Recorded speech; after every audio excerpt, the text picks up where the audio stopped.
পারিবারিক বাগানে করলে সবজি আবাদ পুষ্টি পাবেন সতেজ। তাই সবাই পারিবারিক সবজি আবাদ করুন এবং নিজে পুষ্টিযুক্ত এবং নিরাপদ খাবার গ্রহণ করুন। সবাইকে সালাম এবং শুভেচ্ছা জানাচ্ছি কৃষি ঈদের পক্ষ থেকে। আমরা আজকে আপনাদেরকে দেখাচ্ছি পারিবারিক বাগানে মিষ্টি কুমড়া, টমেটো, বেগুন সব মিশ্র সবজি আবাদ। এই মিশ্র সবজি আবাদ করলে আপনি একদিন এক এক রকমের সবজি স্বাদ গ্রহণ করতে পারবেন। পাশাপাশি নিরাপদ সবজি হিসেবে এটি খাবার হিসেবে গ্রহণ করলে আপনি একদিকে যেমন সুস্বাস্থ্য পাবেন, অন্যদিকে তাজা শাকসবজি খেতে পারবেন।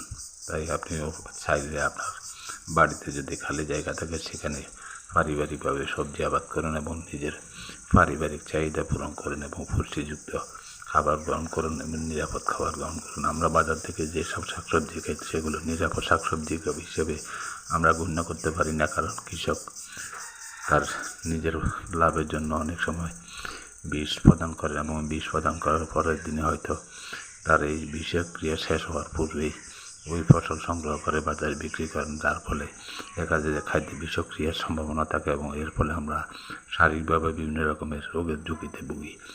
তাই আপনি যদি নিজে পারিবারিক সবজি আবাদ করেন তাহলে পারিবারিক পুষ্টির চাহিদা পূরণ করা যেমন সম্ভব, তেমনি নিরাপদ সবজি এবং স্বাস্থ্য ঝুঁকি কম থাকে এমন সবজি আপনি খেতে পারবেন। পাশাপাশি বাড়তি ফসল উৎপাদন করে আপনি বাজারে বিক্রি করতে পারবেন।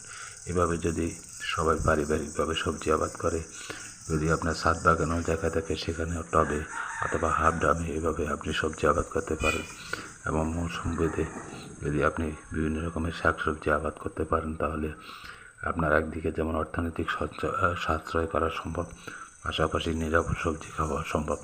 এবং পুষ্টিযুক্ত সবজি খেতে হলে আপনাকে নিরাপদ সবজির দিকে নজর দিতে হবে এবং নিরাপদ সবজি হিসাবে পারিবারিক সবজি বাগানের বিকল্প নেই। তাই পারিবারিক সবজি বাগানে নিয়মিত শাকসবজি চাষ করুন।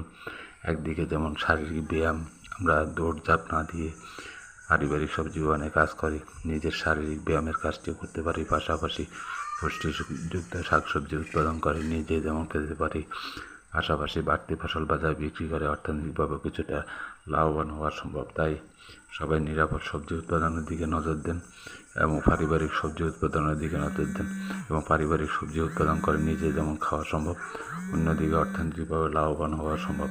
তাই এই সবজি আবাদের দিকে সবাইকে নজর দেওয়া উচিত এবং পারিবারিক সবজি উৎপাদন করে পারিবারিক পুষ্টি চাহিদা পূরণ করা সম্ভব এবং সুস্বাস্থ্যের জন্য এই পারিবারিক পুষ্টির বিকল্প নেই, পারিবারিক পুষ্টি বাগান। তাই সবাই পারিবারিক পুষ্টি বাগানে শাকসবজি উৎপাদন করুন, নিজে খান, পরিবারকে খাওয়ান।